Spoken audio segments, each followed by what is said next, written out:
नमस्कार, हमारा नाम है समरीन और आपने देखना शुरू कर दिया है लाइव सिटीज। देखिए 25 में 24 वाला फॉर्मूला नहीं चलेगा। आपको मालूम है कि बीते दिन ये बातें कही हैं आरएलएम के अध्यक्ष उपेंद्र कुशवाहा ने, और जैसे ही उपेंद्र कुशवाहा ने ये बयान दिया वैसे ही बिहार की सियासत भी गर्मा गई है। तो आज हम इसी मुद्दे पर सीधी बातचीत करेंगे आरएलएम के प्रवक्ता राहुल कुमार जी से। तो सबसे पहले बहुत शुक्रिया बातचीत के लिए। जी शुक्रिया आपका भी, नमस्कार। जी। सबसे पहले तो राहुल जी हम आपसे जानना चाहेंगे कि कुशवाहा जी का अंदाज, कुशवाहा जी के सुर, कुशवाहा जी का लहजा बदला बदला दिखाई नहीं दे नहीं, रहा है। कोई सुर और लहजा जी। बदला हुआ नहीं है। हाँ। दिल्ली में एक पत्रकार वार्ता के दौरान कोई किसी पत्रकार ने ये सवाल पूछा, तो उसके संदर्भ में उन्होंने ये बात कही, और बात बहुत स्पष्ट भी है कि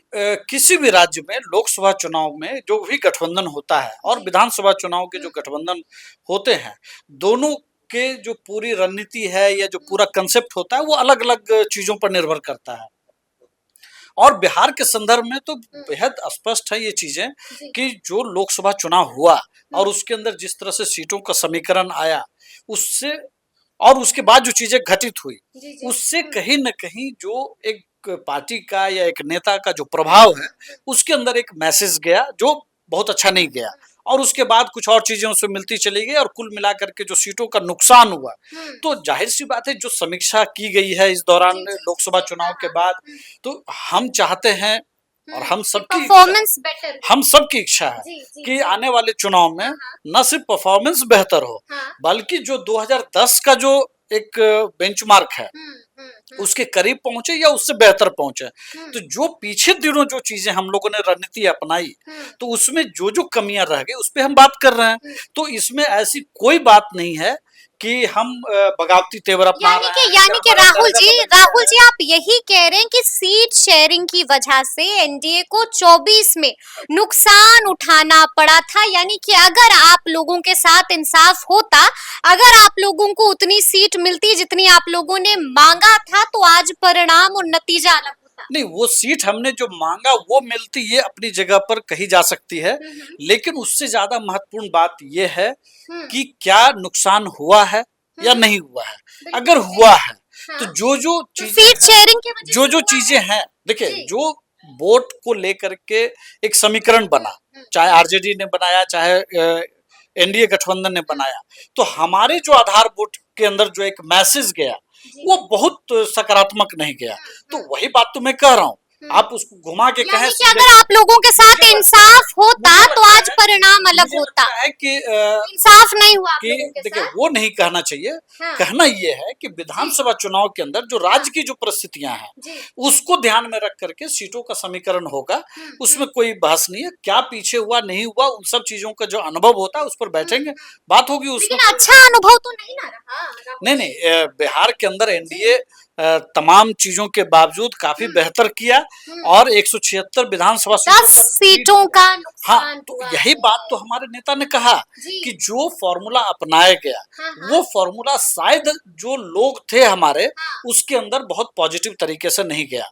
तो हम आने वाले दिनों में हम इस फॉर्मूले पर पुनर्विचार करें, और जो लोग हैं जो समझते हैं कि हमारी ये सरकार होगी, ये हमारे लोग हैं, ये उसको क्या चाहिए वो भी चाहिए उसको। अच्छा राहुल जी, हम आपसे ये भी जानना चाहते हैं कि क्या उपेंद्र कुशवाहा जी ने प्रेशर पॉलिटिक्स की कहीं शुरुआत तो नहीं, देखिए प्रेशर पॉलिटिक्स की कोई बात नहीं। एक लगभग 40 मिनट का ये प्रेस कॉन्फ्रेंस है, उसके अंदर किसी पत्रकार ने एक सवाल पूछा, तो जाहिर सी बात है कि जो जवाब है उसका वाजिब वो दिया गया। दर्द छलका? नहीं, दर्द झलकने जैसी कोई बात नहीं होती है। राजनीति में देखिए चीजें पीछे बीत चुकी हैं, अब हम आगे जा रहे हैं राजनीति में। यानी कि अब आप लोगों ने फील्डिंग शुरू कर दी है। नहीं, फील्डिंग इसको नहीं कहना चाहिए, सीधी बात समझनी चाहिए कि हर पार्टी का अपना एक आधार वोट होता है, उसके अंदर कहीं से भी ये निराशा नहीं होनी चाहिए कि हमारे साथ कहीं न कहीं कुछ न कुछ नुकसान हुआ। यह एक मैसेज नहीं जाना चाहिए कि हम हतोत्साहित हैं, इसका फायदा विरोधी उठाते हैं। विरोधी गठबंधन उठाता है, उसका नुकसान अगर हमको लोकसभा में हुआ तो ये विधानसभा में नहीं हो, ये मैसेज देने की कोशिश है हमारे नेता की, बस इतनी सी बात है, कोई फील्डिंग की बात नहीं है, बस जो चीजें हैं उसको रखा गया। यानी कि 24 वाला जो फॉर्मूला है वो 25 में अगर हुआ तो फिर क्या होगा? नहीं, क्यों होगा, क्यों होगा जब अगर हुआ तो ये राजनीति है राहुल जी, यहाँ कुछ भी हो जाता नहीं, है। समरीन जी देखिए, ये बात कहना कि ऐसा होगा तो क्या होगा, मैं कह रहा हूं उससे बेहतर ये समझना चाहिए कि एनडीए ये समझती है, एनडीए माननीय मुख्यमंत्री जी नीतीश कुमार जी, प्रधानमंत्री नरेंद्र मोदी जी भी ये समझते हैं कि बिहार के अंदर जो चीजें अपनाई गई, जिस फॉर्मूले को अपनाया गया या जो रणनीति अपनाई गई या जिन लोगों ने भी एक प्रयास किया, उसका नुकसान कहीं ना कहीं हुआ, उसी को समझते हुए हमारे नेता माननीय उपेंद्र कुशवाहा जी को राज्यसभा का एक टेन्योर दिया गया। ये हमारे कमिटमेंट में नहीं था, तो हमारे कमिटमेंट में जब ये नहीं था और ये दिया गया, इसका मतलब है कि कहीं ना कहीं एक मैसेज देने की तो कोशिश हुई है एनडीए की तरफ से कि जो कुछ भी हुआ उसकी हम भरपाई कर रहे हैं, पहली बात। दूसरी बात कि जब इतने सब लोग बात समझते हैं, क्या फिर भी वो गलती करेंगे? नहीं करेंगे, इसलिए ऐसा होगा ही नहीं, इसलिए इस पर बात करने का कोई यानी मतलब कि आपने साफ साफ कह दिया है कि अगर ये गलती होती है तो फिर नुकसान झेलना पड़ सकता है। अच्छा राहुल जी, हम आपसे ये भी जानना चाहेंगे कि कुछ दिनों पहले पवन सिंह का एक वीडियो वायरल हुआ और आपने उस वीडियो में देखा होगा कि पवन सिंह के साथ फ्रेम में दिखाई दे रहे हैं आनंद मिश्रा, यानी कि पवन सिंह जनसुराज में आ रहे हैं क्या? नहीं, मेरे पास इसकी कोई जानकारी नहीं है और मुझे लगता है कि कोई ऑफिशियल भी जानकारी अभी नहीं दी गई है, तो इस पर मैं कोई कमेंट करूं इसका कोई मतलब नहीं है। वही पवन सिंह जिन्होंने खेल खराब कर दिया था, देखिए भूले तो नहीं ना है पवन नहीं, पवन सिंह ने खेल खराब किया ये तो हमारे नेता ने कभी कहा ही नहीं है। अच्छा। हमारे नेता ने बहुत साफ शब्दों में कहा, सभी को पता है किसने खेल खराब किया, बस बात खत्म हो गई, बस बात खत्म हो गई। हाँ, बिल्कुल, वो चैप्टर अब क्लोज है, वो चैप्टर क्लोज हो चुका है। अच्छा ये बात आगे बढ़ चुकी है। बिहार के अंदर अभी हम लोग 176 सीटों पर लीड कर रहे हैं। हम लोग की कोशिश है कि 2010 के आंकड़े को हम लोग बेहतर करें, तो जाहिर सी बात है कि हम लोग जो पीछे के जो अनुभव हैं उससे कुछ सीखें और कुछ आगे जो रणनीति अपनाई जा सकती है और जो विरोधी दल जो रणनीति अपनाता है। जनसुराज पैर पसार रहा है। देखिए, जनसुराज पैर पसार रहा है, उनकी एक तरह से कहिए कि कोशिश है बिहार के अंदर दल बड़ा हो रहा है। लोकतंत्र के अंदर सभी को आजादी है, ठीक है, सभी को आजादी है चुनाव लड़ने की। मैं दो बात मैं बेहद स्पष्ट आपके माध्यम से मैं कहूंगा कि एक परसेप्शन बनाया जा रहा है कि कोई आएगा, एक जादू की छड़ी घुमाएगा, सब कुछ ठीक हो जाएगा। मुझे लगता है कि जो लोग भी ये परसेप्शन फैला रहा है उसको किसी भी साउथ इंडिया के राज्यों से तुलना करने से पहले जो अगल बगल के जो राज्य हैं उसकी तुलना में पिछले 20 सालों के अनुभव को देखना चाहिए कि बिहार के अंदर क्या क्या काम हुआ है, क्या क्या चीजें बदल रही हैं।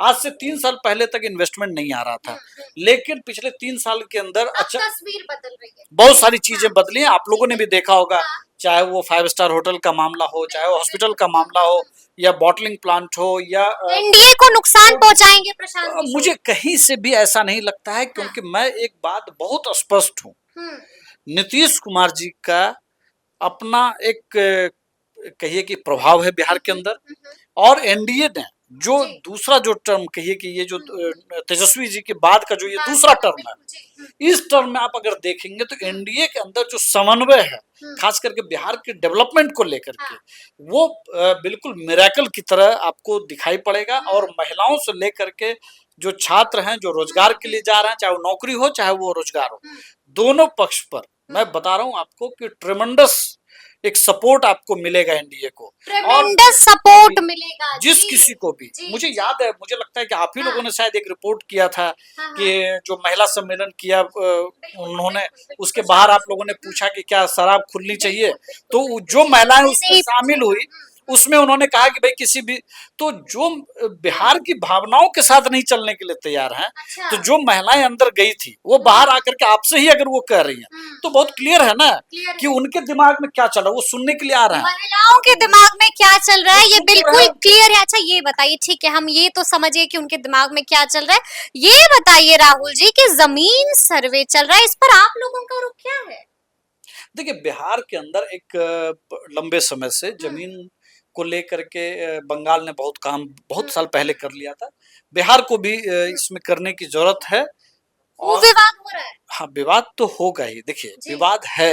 हाँ। और आपको ये भी मैं कहूँ कि बिहार के अंदर बहुत एक तरह से संजीदगी से इसको समझने की जरूरत है कि बिहार के अंदर जो क्राइम का जो सबसे बड़ा कारण है आज भी, तो वो जमीन है। तो माननीय मुख्यमंत्री नीतीश कुमार जी ने इसको समझने की कोशिश की। चुनाव में नुकसान हो का सकता है आप लोगों देखिए को। कई बार क्या होता है ना कि हम कुछ बहुत जरूरी कदम इस बात से नहीं उठाते हैं कि हमें नुकसान हो जाएगा, लेकिन मुझे लगता है कि जब इसकी जरूरत समझ लेंगे लोग तो खुद ब खुद, देखिए आज सर्वे हो रहा है ना, लेकिन इसका एक पायलट प्रोजेक्ट भी कई जिलों में हो चुका है, जैसे हमारे जिले में भी हो चुका है।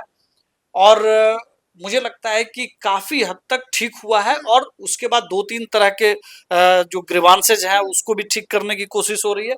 मुझे लगता है कि फाइनली सरकार इसको लेकर के जहां भी प्रॉब्लम्स हो रहे हैं उसको सॉर्ट आउट करने की कोशिश, जैसे बंसावली की बात करिए, पहले बहुत प्रॉब्लम हो रहा था, अब कहा गया कि भाई आप खुद घोषित करिए। तो बहुत सारी चीजों को सरकार भी समझ रही है। और मुझे लगता है कि एक बार अगर ये हो गया ना तो एक लंबे समय से जिसको सिर्फ इस डर से छोड़ा गया कि सब गड़बड़ हो जाएगा, हम हार जाएंगे, हम ये नहीं करें, तो मुझे लगता है कि जब आप सरकार चलाते हैं ना तो आपकी एक नैतिक जिम्मेवारी होती है स्टेट के प्रति, लॉ एंड ऑर्डर के प्रति। अगर ये चीजें एक बार सेटल हो गई तो मुझे उम्मीद है कि आने वाले दिनों में अपराध कम से कम इस बात को लेकर के तो नहीं। लेकिन एक आखिरी सवाल है राहुल जी मेरा आपसे, हम आपसे जानना चाहते हैं कि क्या खबर है, क्या वाकई में जमीन सर्वे पर विराम लग जाएगा क्या? नहीं नहीं, ऐसी कोई बात नहीं है। माननीय मंत्री जी ने कल ही उन्होंने कहा है कि जो लोग भी इस तरह की अफवाह फैला रहे हैं उसका कोई मतलब नहीं है, काम हो रहा है और जहां जहां चैलेंजेस आ रहे हैं उसको करीब से देखा जा रहा है और उसको सॉर्ट आउट किया जा रहा है। तो सुना आपने क्या कुछ कहा है राहुल जी ने, तो फिर आप लोगों को ये पूरी बातचीत कैसी लगी है कमेंट करके हमें जरूर बताइएगा। तो ऐसे तमाम अपडेट्स के लिए ऐसे ही हमारे साथ बने रहिएगा और देखते रहिएगा लाइव सिटीज। बहुत शुक्रिया।